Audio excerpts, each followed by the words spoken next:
I think we are ready to begin today's press conference.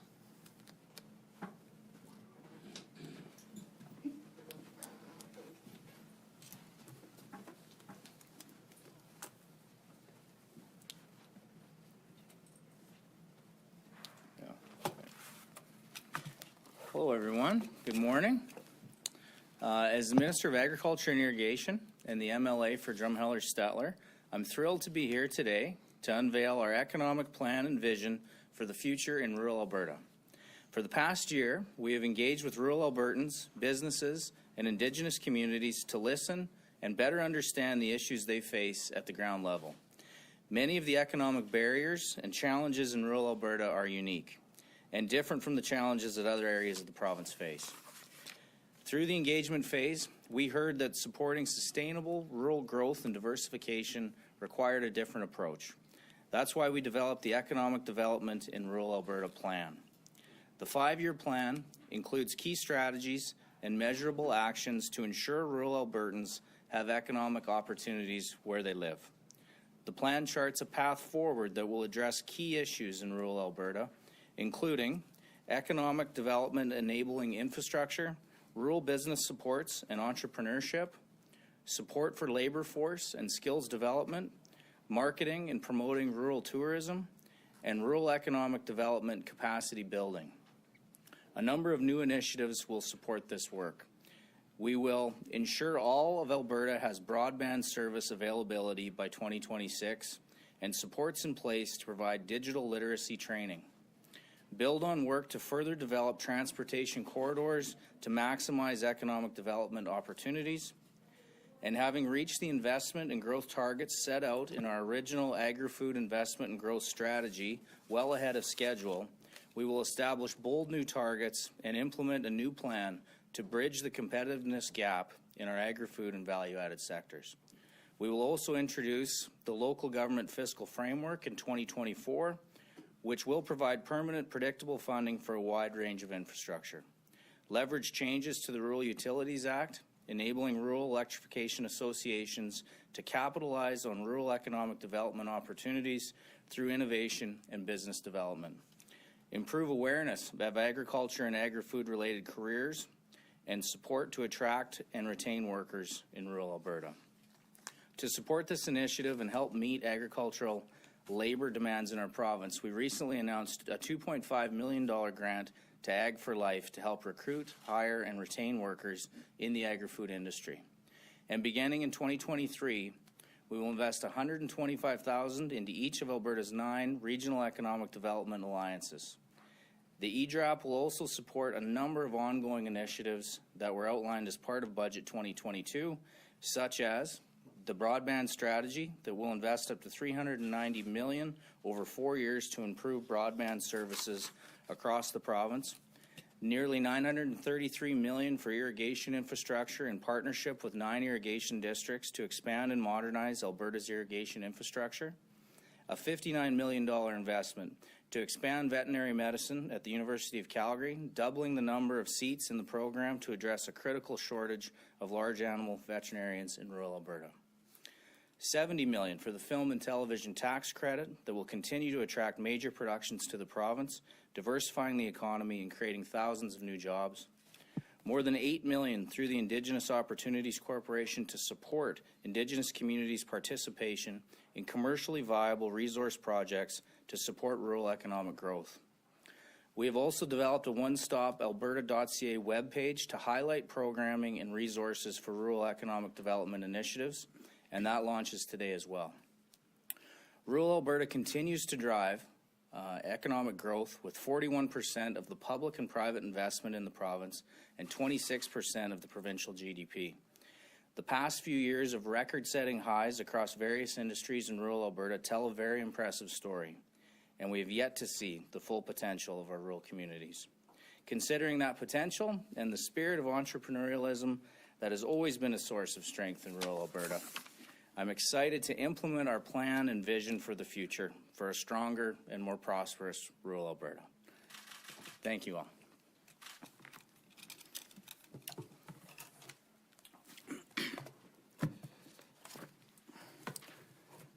Thank you, Minister Horner, and I'm delighted to be here today to take part in this exciting announcement for Alberta's rural and northern communities. As my friend Minister Horner mentioned, in the Economic Development in Rural Alberta plan will chart a path forward to grow our rural communities and help them reach their full potential. That's what's important, and that's what government's here for. This is a vision to build a stronger and more prosperous rural Alberta. A major supporter of this vital work is Alberta's network of Regional Economic Development Alliances, also known as REDA. The folks in these 9 alliances, like Gerald, play a very essential role, and as Minister of Jobs, Economy and Northern Development, I'm proud to call them a partner, a key economic partner for this government. Their actions based on the strengths of their regions and what members identify as their key support job creation and economic diversification right across our beautiful province. Funding for REDAs is one of the top priorities of my ministry. That's why I'm so excited that as one of our first tangible actions, under this plan, our government is providing $125,000 to each and every of the 9 regional economic development alliances for the upcoming year. Providing this additional support will help REDAs continue their important work of enabling municipalities and partners to work together on projects that fuel economic growth across Alberta.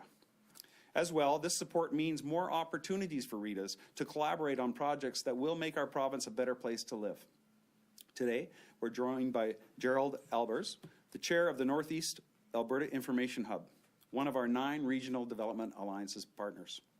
Before I invite him to speak about the valuable work of REDAs, I'd like to take a moment just to recognize Gerald and his fellow Alliances members, because without them, we couldn't do the great work that's necessary. And I'd like to recognize them for their continued work to strengthen and diversify our economy across rural and northern Alberta. On behalf of Premier Smith, our cabinet, and our entire government, thank you. I look forward to strengthening this relationship, building a stronger partnership between our government and all of the Alberta REDAs, and in doing so, ensuring that all Albertans experience the benefit of the renewed Alberta Advantage. Thank you very much. Gerald, the podium is yours. Thank you, Minister Horner and Minister Jean, for today's announcement. Economic development and growth define rural Alberta. Opportunities and challenges are met head-on with collaboration and teamwork. Rural Albertans drive the Alberta economy each and every day, be it agriculture, energy, forestry, and many other industries. Rural Albertans are generating a nominal GDP of $101,772 per person today. We want to see that number increase, and we know we can work with the Government of Alberta to see it steadily increase. The new 5-year plan addresses the key factors that will help move the economy forward in Alberta. Infrastructure is key. Transportation of our infrastructure, highways and rail, communications, broadband. Basic water and wastewater to support businesses, residents, schools, hospitals, our entire communities. Small business growth is critical, be it agriculture, energy, forestry, and retail. They are the supply chain that keeps our economic engine turning in our province. The need has never been greater to empower, train, and develop our future labor force with the technology tools available. Working with both Indigenous and non-Indigenous young people will help us grow and evolve. From Foremost to Rocky Mountain House, from Rainbow Lake to the Elizabeth Métis settlement, Alberta has so much to offer guests from other parts of Canada and the world. We look forward to building our tourism industry to give the world an authentic taste and feel of rural Alberta. Working with the 9 REDAs and their stakeholders, we can make Alberta a destination of choice for the entire world. Thank you, ministers, for the $125,000 funding for the commitment for the next year to REDAs to build on our past successes and move forward on the 5-year plan announced today. Thank you very much to the Government of Alberta. Thanks, Gerald. And now we're ready to begin the question and answer portion of today's press conference. I would ask everyone to please state their name, their outlet, and who their question is directed towards. Available, we have Ministers Horner and Jean, as well as Gerald Albers. We also have Paul McLaughlin, President of Rural Municipalities of Alberta, and Kathy Heron, President of Alberta Municipalities, available here. So with that, let's go to the phones. And with the first caller, please ask their first question. Thank you. Yes, the first question is from Alex McQuaig, Western Producer. Please go ahead. Hi, my first question is for Minister Horner. It's regarding unpaid property or unpaid taxes by oil and gas companies, as well as unpaid lease payments. Now, I mean, you have personal experience recently regarding unpaid lease payments regarding foreign energy. We're hearing from rural municipalities of Alberta that there's signs that this is a growing issue still. What is the government doing currently to address this issue? Great question, Alex. Thank you for the question. It's not a new one by any means, and I'm staring right at Paul McLaughlin, head of RMA. This has been on our radar for quite a while, and I know conversations are ongoing with our new energy minister, Peter Guthrie, and our new municipal affairs minister, Rebecca Schultz, about what more can be done. Is there things that can be done through the AER to look at what isn't being paid, both on a municipal tax perspective and for landowners individually? For concerned landowners, I would advise them to use the procedures in place through what was formerly known as the Surface Rights Board, now the Land Property Rights Tribunal. There are ways that the GOA can help fill in the gap on those payments, but rest assured we're looking towards a more wholesome solution. And my follow-up question is for Paul McLaughlin. I guess from your perspective, is what the minister just mentioned, is that good enough? Great. Thank you for the question. I think no one's not aware of the concerns that I've had with the topic. I'm confident this government, working with landowners and working with the industry folks, is going to solve this problem. I think we realize that we're at a commodity price. This should not continue. I think that, as was discussed, we're going to find some solutions through the AER, and we're going to ensure that we fix it not just for now, but actually in the future.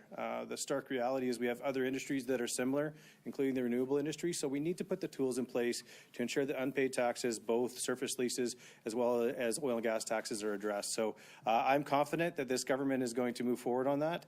I think we're not going to be talking about this a year from now, to be quite honest. Thank you. Renewable energy is having the same issue?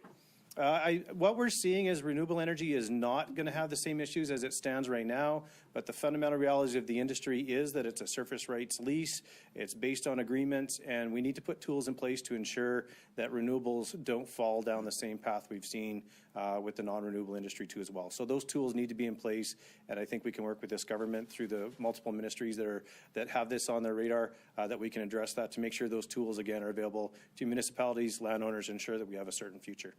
Thank you, Alex. Can we move to the next caller on the phones? Thank you. Janet French, CBC. Hi there. I just wanted to follow up on Alex's question about, you sound really confident that to Paul, sorry, I should say, that you're not going to be having the same issue with unpaid property taxes a year from now. What makes you so confident? What do you know that we don't know? What I know is that status quo is I don't think that's an answer. I think Albertans need to realize that this needs to be solved, both landowners as well as all of Albertans. We have a healthy industry. We're all in support of the industry. This needs to be solved. It's a small number of people that are taking advantage of loopholes. The loopholes can be filled. This government will fill those loopholes, and this will no longer be on the radar. I think that we all need this addressed. It's caused impairment to rural municipalities throughout the province. These ministers are well aware what's going on, and I think it's the will of this government to fix it right now. So what do I know that no one else knows is I won't take no for an answer. This government knows it, and vice versa. They're on the same page as me. So we're done with this topic, and we need to fix it, and it'll be fixed in the new year. Janet, did you have a follow-up? I do. I'm going to bounce it back to Ministers Jean and Horner then. So, I mean, Minister Horner, you mentioned the AER.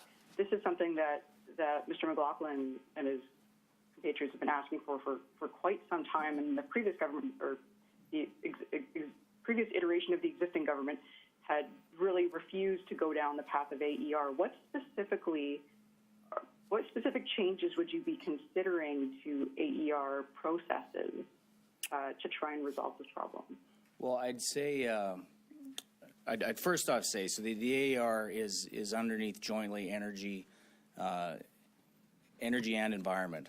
So it's a complicated agency to begin with, but I would say it's this, what we would be asking them to do isn't in their mandate or their skill set currently. So we're talking about changes to data collection, personnel, and mandate. So it's maybe more complicated than we would like to think it would be, but it's not unachievable and something that we're looking at. And it would take a great relationship and a stream of communication with the municipalities.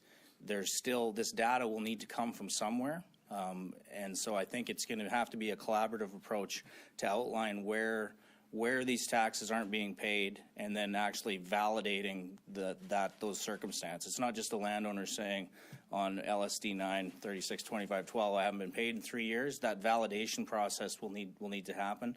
And I should say that the AER isn't the only thing that's being looked at. But I think Mr. McLaughlin would also say that a lot of this is somewhat sorting itself out. The companies that are able to pay are, except for a few players that are maybe giving the whole industry a bad name, which the industry doesn't like either. So we need to sort that out and continue to move forward. And Janet, in response to that, I just say that Alberta's economy is booming. We're doing well. We're the leader across the country. Weekly earnings are up. Venture capital record set this year over top of last year, which was a record year. Things are doing very well. Not everywhere. We know that vulnerable Albertans are not doing extremely well in some areas, and that's why we came out with $2.8 billion to make sure we could support those vulnerable Albertans. And our economy will continue to work with stakeholders. We'll continue to work with Paul and his organization and all the other organizations across Alberta to make sure we get the balance right. And the balance right now needs to be that we need to get our house in order. We need to make sure that the municipalities get the money that they are owed, and that the jobs and the economy of Albertans continues to be robust and strong. Thank you, Janet. Do we have any questions from the room? Arthur Green, Western Standard. I'm just reading through the release here, and you talk about marketing and promoting rural tourism in rural Alberta. I lived in Bonnyville for the last couple of years, and tourism is a big industry in Bonnyville, and they come for the lakes, and one lake in particular, and that's Moose Lake, which is full of algae. Is there any plan within this strategy to help clean algae out of lakes and keep them pristine? I mean, there's a driving factor in tourism in northern Alberta, and they're not fit to, there's pets that have died from drinking from the water from these lakes. So is there a plan to clean these lakes up? I'm not a scientist, and neither is Minister Horner, but we're working with the scientists to make sure that we get it right. This is an issue that is obviously very important to many Albertans, including myself. I think it's extremely important because of tourism and also the health of the environment and the ecosystem in that area. I do know this, that I have talked to the Minister, Minister Lowen, about this in particular, about riparian areas and lakes, and I know he's got his finger on the pulse, and we have to give him some time. It's been just a couple of months, but I do believe that's a big issue, and tourism, of course, is something that we need to focus on, and we need to make sure that it's important, because not only does it attract many thousands, if not millions, of visitors to Alberta, but it also is all about the environment that Albertans work, play, and live in, and that's what's important. Just a follow-up with that, I've spoken to Dave Hansen, MLA Hansen, many times, and to promote tourism in this area, we need roads that we can actually drive on, and I've been to many accidents on Highway 28. Will you be working with the Transportation Department to improve roads such as Highway 28 in rural Alberta? Absolutely. I will tell you, Dave Hansen is an excellent MLA, and he reaches out to me many times per week, as he does, I think, most ministers, and he's got his finger on the pulse at home. I will tell you that I go up to Bonnyville a lot. It's a great tourist opportunity, but that's why we're here today. It's all about the RETAs, and that's part of their mandate, to be able to drive that and drive tourism and working with them. And that's why we have that great collaboration. That's why we have this announcement today, to show the great partnerships that this government has with all of the groups right across Alberta, and how we're supporting those regional economic diversification organizations right on the ground to get the things they want focused on, and that's what it's all about for us, partnerships with the local municipalities and the organizations right across Alberta. I don't know if you want to add anything, Minister Horner? I would just say, I think you gave two great examples of ongoing work that's happening, and the way my ADM would explain it, you know, we have all these cogs turning independently. The hope of this plan is that we bring it all together, whether it's the LJ on the lakes or the highway that you spoke of. That's the complication with rural Alberta, and that's not lost on any of us. But this will provide that communication at a government level and an intergovernmental level that we ensure that we're looking at everything. You know, transportation, healthcare, broadband, all these things that we know are important to our communities. The tourism strategy especially, you know, I know David Goldstein, you know, the pandemic definitely slowed up some of the goals of the province to grow tourism, but now we're going great guns. We know we have full parks, and it's not a problem to get people to the Rockies. What about the rest of the province? So we're going to start there. We're going to work out communities like mine in Drumheller, you know, a great gateway to the rest of the province. How do you get people out there to stay not just for an afternoon, but stay overnight and then move out amongst the province? That's some of the strategy that we hope to implement. Catherine Rukowski with Alberta Today, if I may. You've mentioned that rural broadband strategy, and we've heard funding announcement after funding announcement after funding announcement, but how far along are we in terms of actually getting those projects done? Well, I can say for Minister Glubish, Technology and Innovation is now the name of his ministry. And like I said, $390 million pledged from the Alberta government, but leveraged into $1 billion. I would say that he's probably very hopeful that a question gets asked in question period in the coming days. I think there's a lot of good news you'll hear shortly. But I would also, to his credit, it's complicated when you're dealing with the federal funds and some of the limitations on the early programs. But I think very good news right around the corner. Okay, and the MSI phase out, it looks like the local government fiscal framework is not going to happen within this government's mandate. It's being pushed out to 2024. What's the holdup? What's going on there? I can't speak for Minister Schultz as to the timeline. Just to the tethering to provincial revenues to municipal LGFF. That's the thing we want to highlight here, and I think that ratio is still being discussed openly as well. So the point is that municipalities will grow with the province. Thank you very much. Do we have anyone else on the phone? Yes, Josh Aldridge, Calgary Herald. Yes, hi, Josh Aldridge, Calgary Herald. Thank you for taking my questions for Mr. Horner. I'm just going through the press release now. It looks like you guys have been working on this for about a year. What's the timeline for implementation? I know there's parts of it like the broadband strategy that's already being worked on. Some of these have been budget announcements, but when should we actually start to see this overall plan start to be implemented, and what's kind of the scope for it? Yeah, it's a 5-year plan and strategy. I believe that timeline will begin with the next budget, so fiscal years for the province. But I'd say it's already been happening. A lot of what I listed here, you know, are maybe looking backwards moments, but we're highlighting the work that has been done. You know, this consultation started in November of 2021. We weren't going to wait till the plan was out to act on it. You know, we knew that these were important initiatives, so we took that consultation and the things that we were working on, rolled them out, and we'll continue to do that. I think you'll see more of that in budget 2023 as well. We can't speak about all of that right now, but we've been working on it. We'll continue to work on it, and it's a 5-year plan and strategy to 2028, which will have reporting, annual reporting, an interim report, and then a final impact study. Part of the need for this plan is so that we can have some measurables, record them, see if we're moving in the right direction, and then look at the next plan. All right. I'm being told we don't have anyone left on the lines. Are there any questions in the room? Oh, sorry about that. Please go ahead. Thank you. Yes, I have a second question for Minister Horner. We spent well, really a good portion of the last 6 months or so, talked about federal climate plans and impacts on agriculture within, across Canada, specifically within Alberta. Have those plans impacted this overall strategic plan? Because those will have they could have drastic impacts on the rural economy. Was much consideration given to those, and I know there's still a lot of targets that do need to come out from the federal government, but how have those been built into this strategy or taken into consideration here? Well, I would say your question's pretty broad, so will my answer.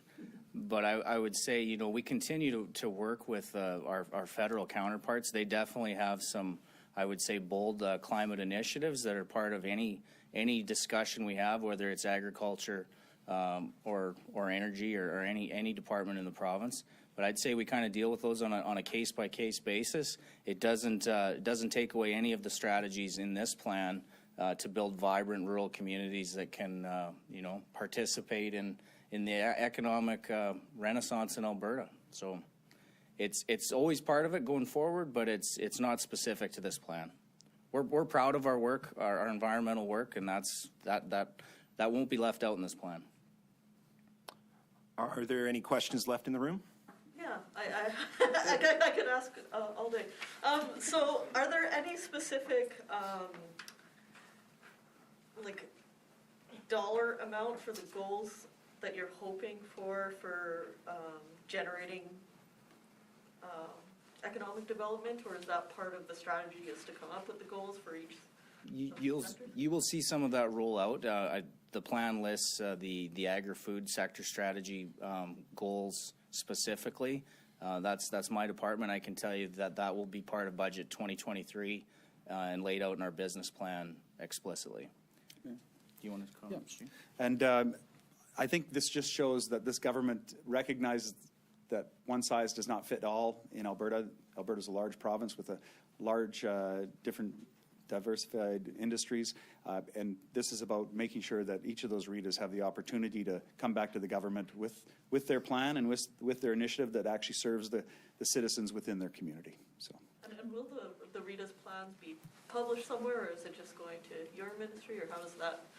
Well, it's a continual plan. We don't put it in writing and then follow it through. It changes as necessary, and with the help of the REITs and talking to them. But there is a reporting function, and we make sure that they're accountable to the people of Alberta, which is so important. But it's about making sure that each part of the province is recognized as distinct and has the opportunity to put forward their plan for their people, which will serve all Albertans ultimately. Thank you very much. Thank you for the time.